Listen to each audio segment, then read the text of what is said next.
şöyle bir şey söyleyeyim. Yukarıda yerleşim yerleri vardı. Biz onların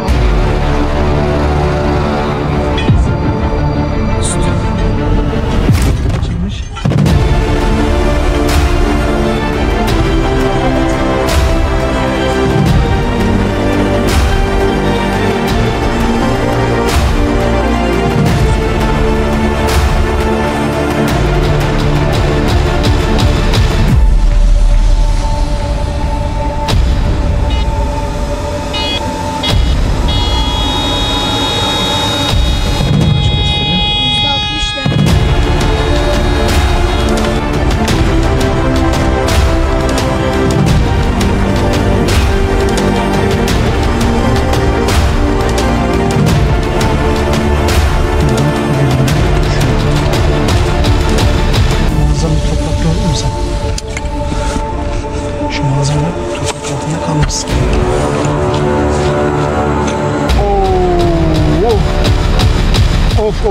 Of. Merhaba arkadaşlar, yeni videomuza hoş geldiniz diyorum. Merhaba arkadaşlar, yeni maceraya hoş geldiniz. İyi seyirler. Arkadaşlar cümleten selamünaleyküm diyorum. Küçük evlat biraz zamanlama hatası yaptı, kusuruna bakmayın. Yine güzel bir bölgede harika bir keşif için karşınızdayız arkadaşlar. Şöyle söyleyeyim, tarihi gerçekten çok eski zamanlara dayanan bir bölgedeyiz. Arkamda da işaretleri, kaya üzerindeki oyulmuş oymaları, sıralı oymaları da rahatlıkla görebilirsiniz. Şu anki bulunmuş olduğumuz bölge birçok medeniyete ev sahipliği yapmış harika bir bölge arkadaşlar. Bölgemize geldik. En güzel şekilde keşiflerimizi yapıp güzel sinyaller yakalama niyetiyle kaydımıza girdik arkadaşlar, öyle söyleyeyim size. İnşallah afiyettesinizdir. Şimdi arkadaşlar şöyle bir şey söyleyeyim. Yukarıda terk edilmiş yerleşim yerleri vardı. Biz onların alt tarafındayız. Çünkü yerleşim yerleri köylere yakın bir noktada. Karşı cephede köyler var. Oralarda fazla dolaşamıyoruz. Çünkü rahatsız ediliyoruz. Şey yapıldığımız zaman köylüler tarafından göründüğümüz zaman rahatsız ediliyoruz arkadaşlar. O yüzden yapıların arka taraflarında yine yaşanmışlıklarla dolu kısmi bölgelerindeyiz. Bu bölgelerde harika işaretler var. Harika bölgeler var arkadaşlar. Öyle söyleyeyim size. İşaretlerimi göstereceğim. Tarihsel olarak da ilk Türk devletlerinden Osmanlı Devleti, Hun Devleti, Selçuklu Devleti, Bizans Devleti gibi birçok medeniyete ev sahipliği yapmış bölge. Gerçekten tarihi, gerçekten çok zengin. Bölgeden ne çıkacağını kestiremiyorum. Hani desem ki Osmanlı dönemi, Bizans dönemi falan 3 aşağı 5 yukarı şey yapabiliyoruz. Hani değerli eşyalarını artık tahmin edebiliyoruz ama bu bölgeden ne çıkabileceğini gerçekten kestiremiyorum.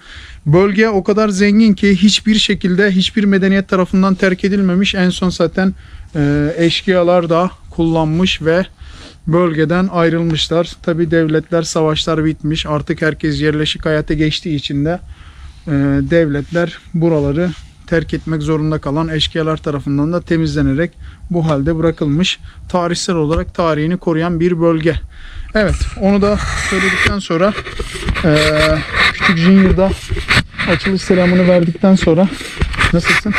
Sen nasılsın abi? İyiyim kuzum be, nasıl olayım işte, görüyorsun. Keşiflere son gaz devam ediyoruz yani. Sen şöyle güzelce bir kameramanlık yaparsın değil mi? Artık öğrendin yani, yap. Daha? İstiyorsan malzeme aç. Yok. Sen şöyle bir kameramanımızı. Kamerayı ne yapıyorsun? Kamerayı hiçbir zaman için unutmuyorsun. Sen kameramansın. Kamera ne tarafa, sen o tarafa, anladın mı? Aynen. Kamera bu tarafta, sen o tarafta olmayacaksın yani. Tamam mı kankim benim? Şimdi ne yapıyoruz arkadaşlar? Şöyle işaretlerimizi güzelce bir gösterelim. Bakın arkadaşlar, burada sıralı şeylerimiz var. Açılmış oymalarımız var. İleri doğru giden, bakın. Ne kadar ileri doğru gittiğinde size göstermeye çalışacağım. Şöyle.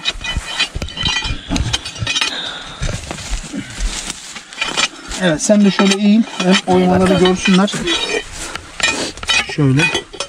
Bakın arkadaşlar. Yani bu levye gidiyor. Bir de ekstra kolum giriyor. Evet. Yani kolumuz da gidiyor. Bayağı bir derinden açılmış. Burada bir tane var. Bu da aynı şekilde keza gidiyor. Şurada var. Şöyle göstereyim. Bayağı ileri doğru giden derin oymalar var. Bunlar büyük ihtimalle sinyal adı altında işaret adı altında açılmış şeyler arkadaşlar. Uymacıklar.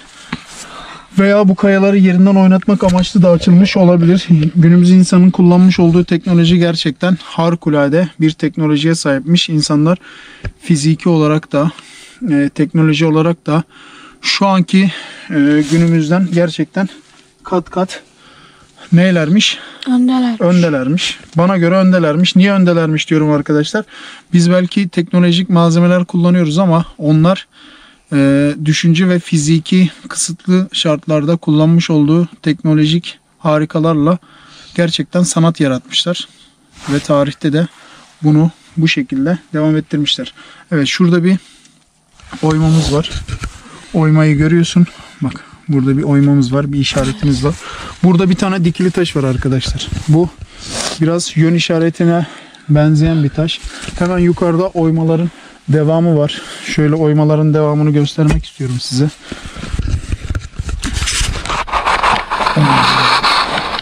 Şöyle kamerayı yukarı doğru çekeceğiz.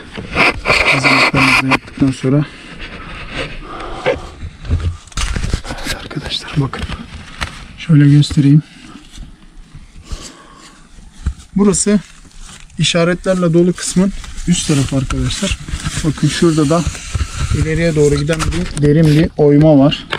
Şöyle kamerayla biz oraya yetişemiyoruz boy olarak ama kameramanımız uzadığı için şöyle ileriye doğru gittiğini de rahatlıkla görebilirsiniz buradan.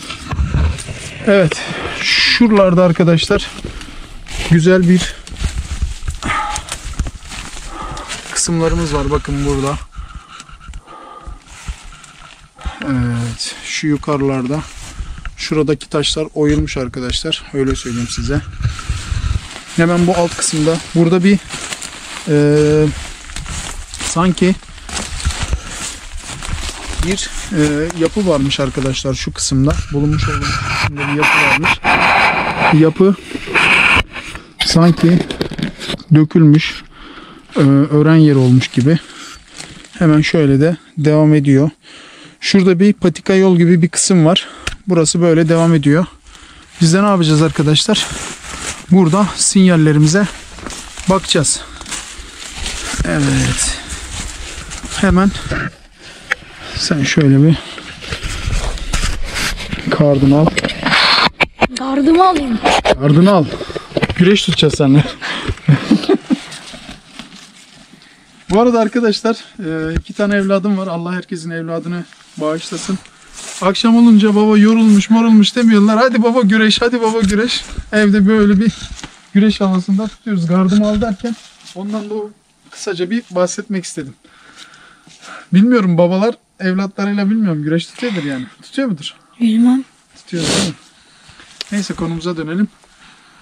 Alan taramayla alanımızı güzel bir taramak istiyorum. Bakalım bulacağımız sinyal veya nasibimizde olan sinyal olursa nasıl bir malzeme çıkacağını gerçekten merak ediyorum. Çünkü tarihsel olarak burada birçok defineci tarafından birçok malzeme bulunduğuna dair rivayetler var. Biz de zaten ona istinaden geldik. Şimdi bakalım, açmaya çalışacağız. Açalım da görelim. Makinelerimiz nasıl bir sinyal yakalayacak? Makinelerimizi açacağız arkadaşlar. Sinyallere bakacağız. Bakalım nasibimizde sinyal varsa nasıl bir sinyal var? Hep beraber görelim.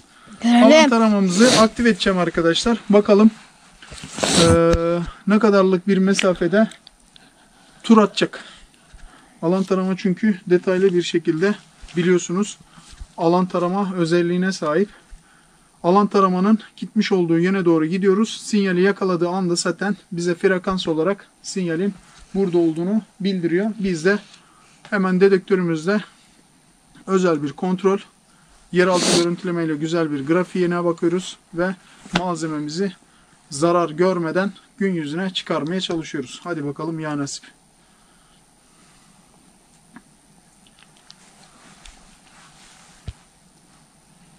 Oo, bu değerli de boşlukta kalmış.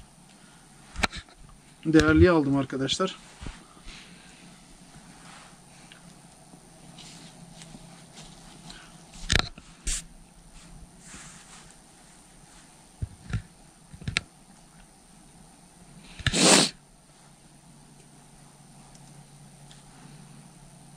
Evet, alan taramamız şu an sinyal peşinde, frekans kovalıyor.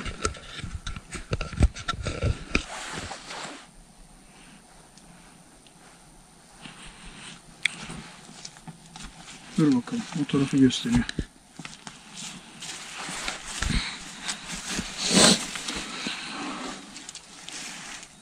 Gördün mü? Hı hı. Bak, oymaların tam önünde harika bir sinyal var. Şöyle bir geriye çık, oradan bir göster. Hem oymaları göstersin hem de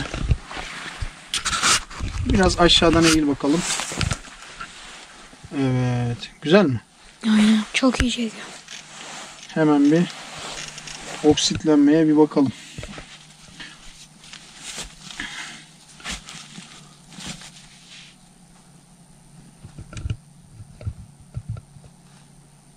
Oksitlenme mevcut. Boşluk. Kullanımı gerçekten çok basit. Çok seviyorum bu makineyi. Bir boşluk yapalım bakayım. İçlerinde en pratiği hangisi? Bence bu. Alan tarama. En pratik. Bence Hafif de bir boşluk mevcut. bence eldiven.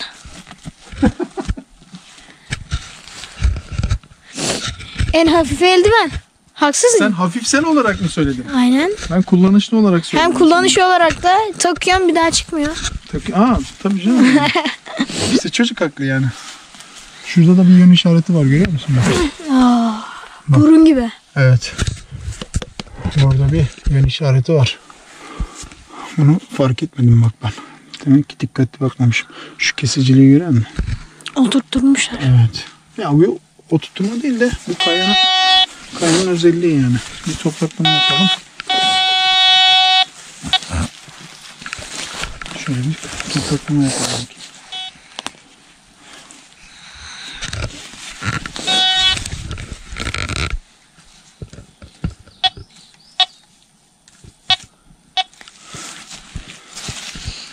Ben kameraya öyle güzel bir tutuş şekli buldum ki. Bak. Görüyor musun? 160. Ayrımına bakalım.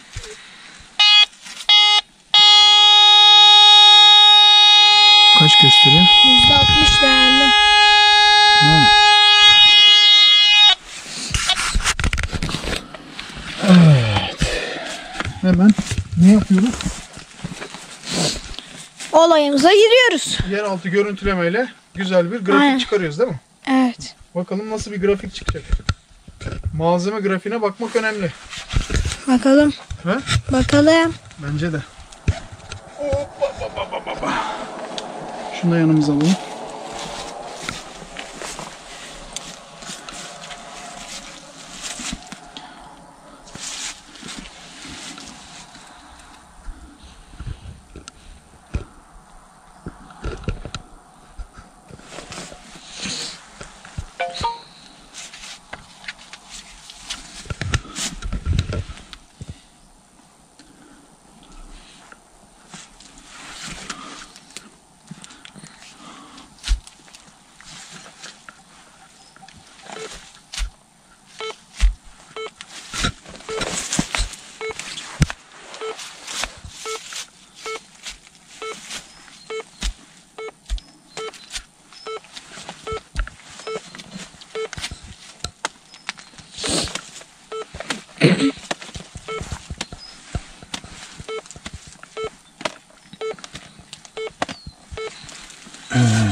Kaydet dedik.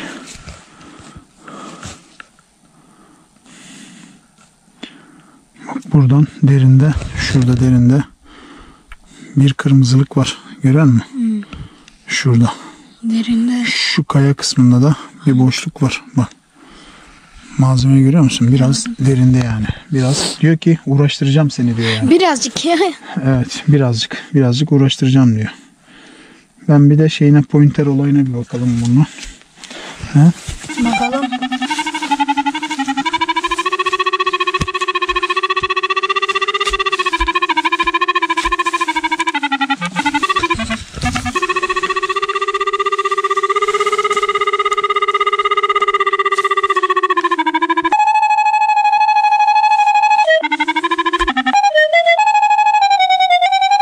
Kırmızılığa doğru gidiyor bak, görüyor musun? Aynen.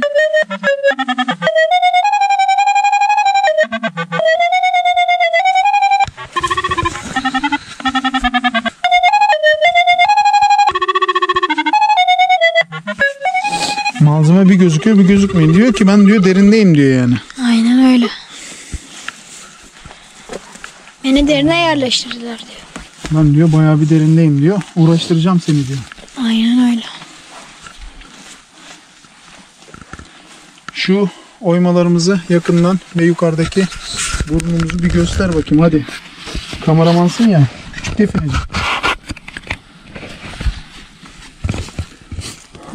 Çok yaklaştırma. Çok şöyle geriden şekil olarak belli olduğu, anladın mı? Şekil olarak belli olduğu gözüksün. Bak mesela burada bir burun var diyeceksin. Yön işareti diyeceksin ki millet şuradaki oymalara mesela yaklaşacaksın şöyle. Bakın diyeceksin burada oymalar var. İşte oymaların şu özellikleri falan var. Cart şut, anladın mı?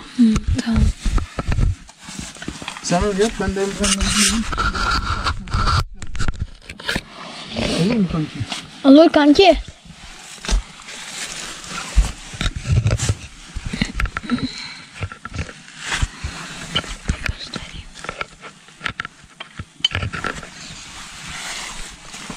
Hadi bakalım. Gel bakalım. Tamam. Geldim. Hadi bakalım. Aa, ben çok güzel bir çekim yeri buldum. Evet.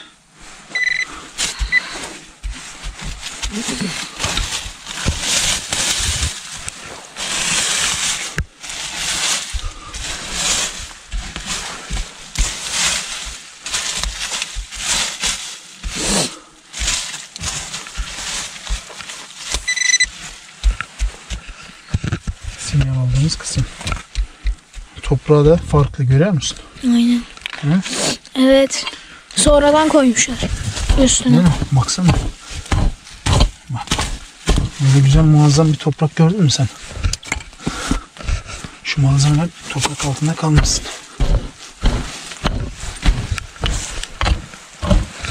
Gerçekten güzel bir toprak. Bak.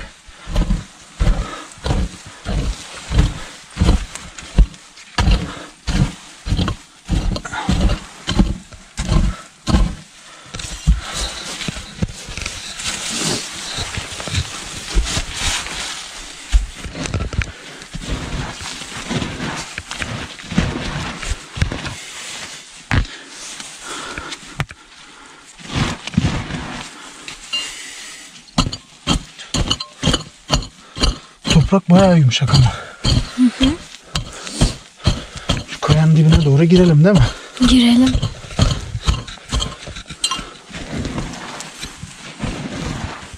Aklıma şey geldi. Ne?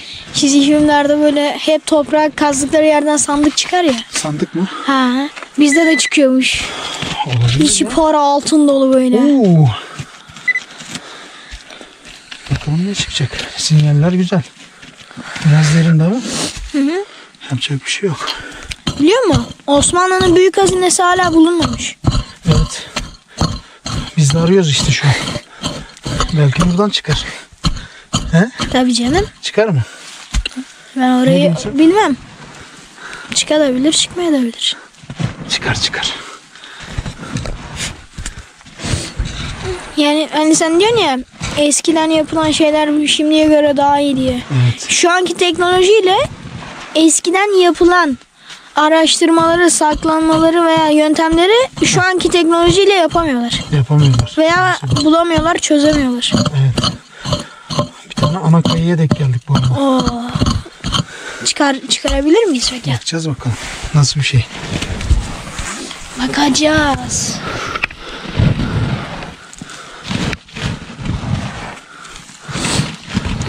Toprak biraz sertleşmeye başladı bu arada. Bayağı yumuşaktı. Gördün mü? Ana kayamızı. Aynen. Bak.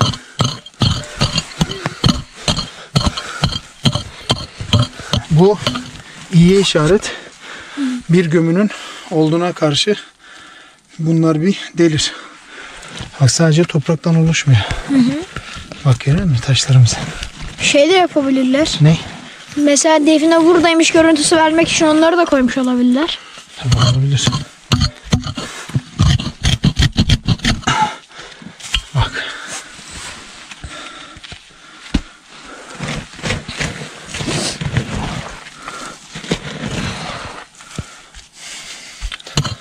Ara sıra oymalara da çek de oymaların hemen yanında olduğumuzu görsün millet.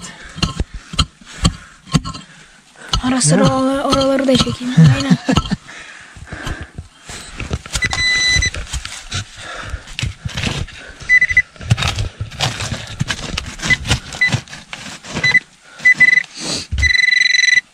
Ne oluyor lan?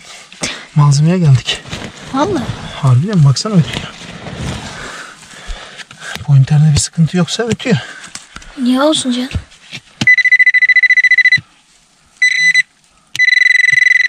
Hayda. Ah, bak dışarıda ötüyor ya. Tüh ya. O kadar heyecanlanmıştım erken bulacağız diye. Harbi mi? He. Resetlememiz lazım. Dur bakayım resetleyeceğim bir daha bakacağım. Tüh. Ne oldu? Heyecanlanmıştım. Heyecanlanma. Makinede de arasına arıza olabiliyor yani. Bak ıslandığı için de yapabiliyor. Ama o su geçirmez değil mi? Ben su geçirmez olarak biliyorum ama dur bakayım.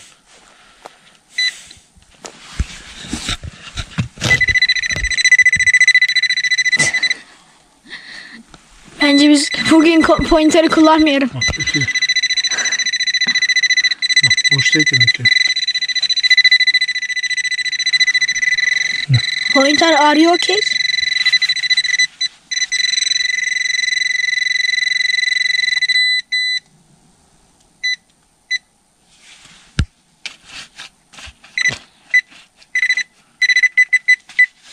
Bence topraktaki şeylerden ötüyor, minerallerden ötüyor. Olabilir. Pointerde sorundan değil. Burada ya pointerde bir sorun var ya da bakalım. Şimdi halletmeye çalışacağız.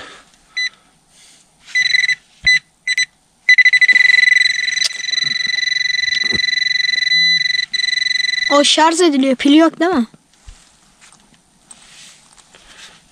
Dur bakalım. Pili bir çıkartak.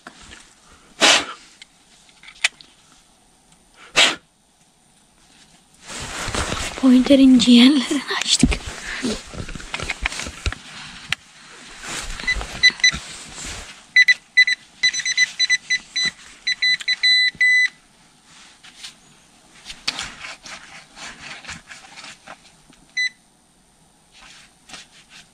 Tamam, kendine geldi.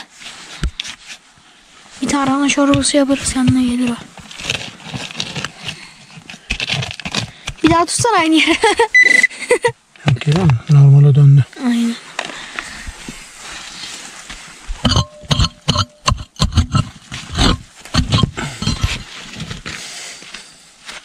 Evet.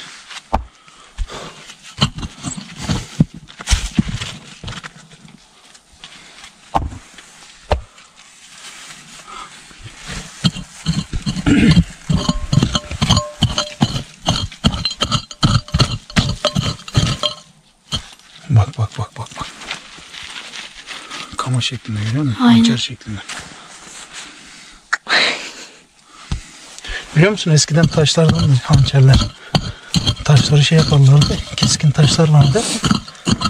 Sana bir tarihi bilgi vereyim mi? Ver bakalım. Dünyada Evet.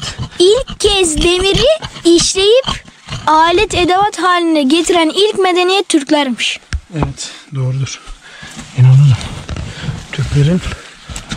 Dünyada Türkleri, yani Türk diye bir şey olmasa dünyada tarih diye bir şey olmazmış, biliyorsun değil mi? Biz o kadar zengin bir tarihe sahibiz yani. Çünkü biz Türk'üz. Ne mutlu Turkish'im diyene.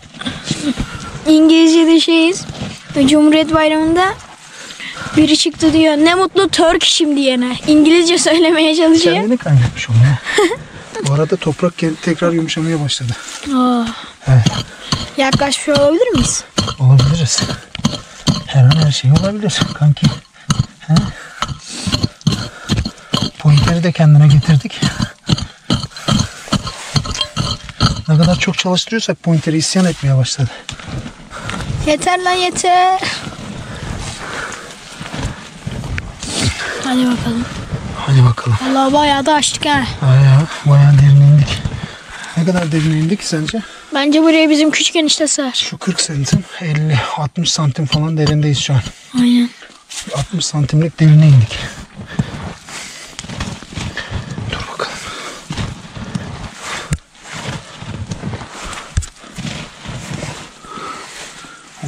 Bayağı da şey yaptık yani. Değil mi? Aşağı doğru kaykıldık. Şimdi pointerle bir bakalım bakayım. Bu gene gitti. Bence şey yap ya. Yeraltı görüntüleme yapma. Dur. Ama bunu yapmamız lazım oğlum. Bize devamlı lazım oluyor yani.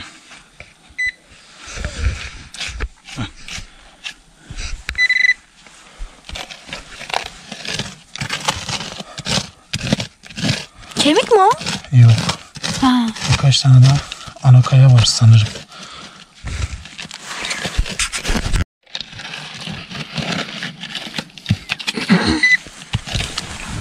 Ana.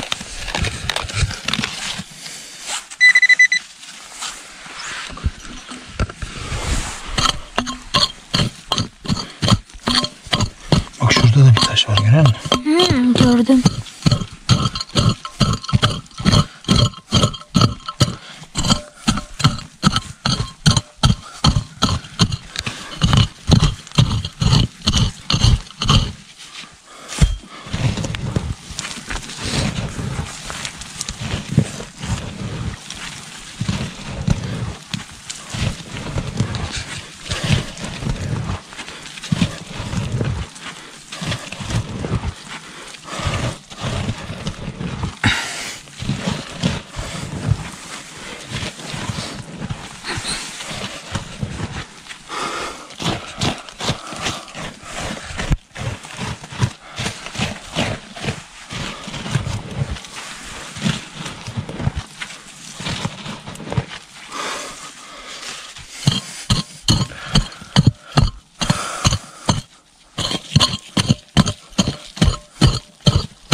Bayağı derine indik lan.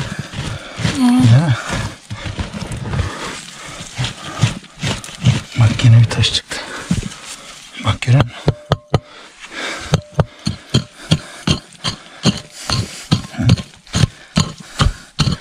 Dedektörle bakalım mı?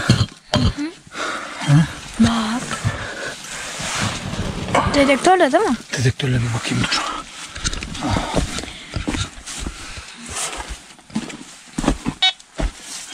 Tüh. Yanlış kapattık.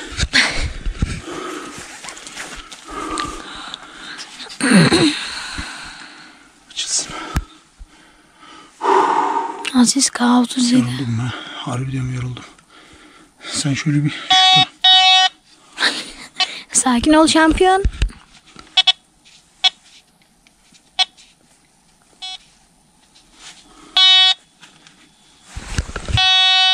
Görüyor musun? Ne diyor? %60 değerli.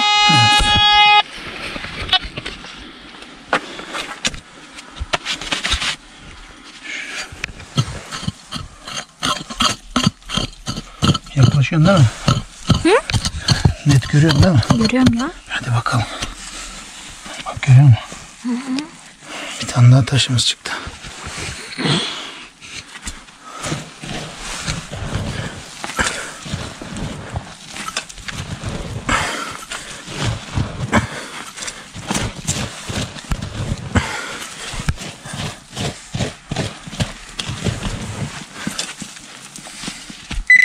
Oo, gel.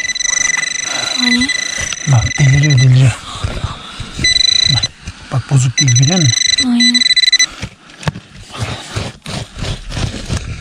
Oo. İşte bu be, işte bu be. İşte bu be. Bak. Aman Allah'ım. Oo. Evlat şuna bakar mısın? Evet. Of. Hazreti Meryem. Aman Allah'ım. Aha, devamı var. Oo. Of. Nerede lan bu? Elime bir şey geldi, kayboldu. Oo.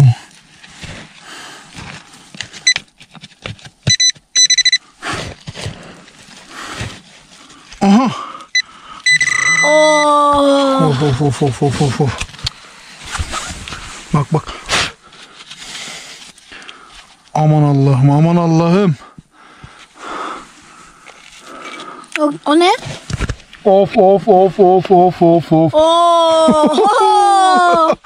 Oo. Bakar mısın şuna?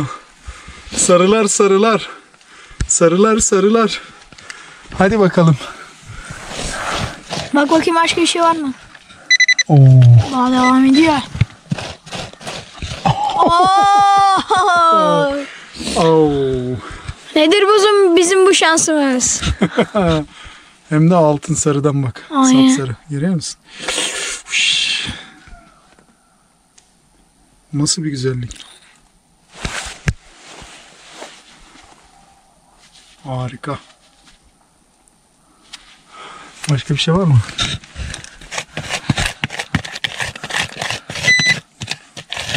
Evet. Dedektörle bakmam lazım kanki. Bak kanki.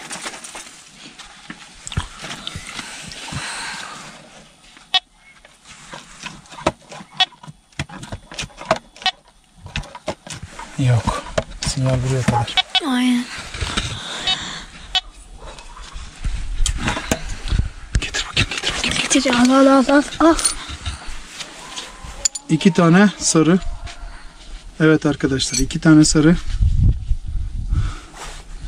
2 tane de heykel şeklinde. Bir tane haç işareti var arkadaşlar. O çardağa gerilen kim? Hazreti İsa. Hayır. Mış diye biliyoruz biz. Ama Hazreti İsa değil tabii ki. Hazreti İsa göğe çıkarıldı. Aynen. Bir tane de Hazreti Meryem. Bak, Hazreti Meryem ve Hazreti İsa'nın figürleri eski Roma dönemine ait 2 tane de altın para. Bu kadar işaretin olduğu yerde bir şeyler çıkacak diye bekliyorduk. Çok şükür 4 tane hatta 2 tane altın para ve Hazreti Meryem, Hazreti İsa sülyetleriyle. Biliyor musun? Hazreti İsa ne yapacakmış biliyor musun? Evet. Ne olacakmış? Allah'ın izniyle 1. kat semaya yükseldi ya. Evet. Böyle çok uzun süre sonra diyorlar. Böyle yeniden gelip İslam'ı anlatacakmış. Evet. Mesih olarak geldi. Aynen. Şu paraya bakar mısın?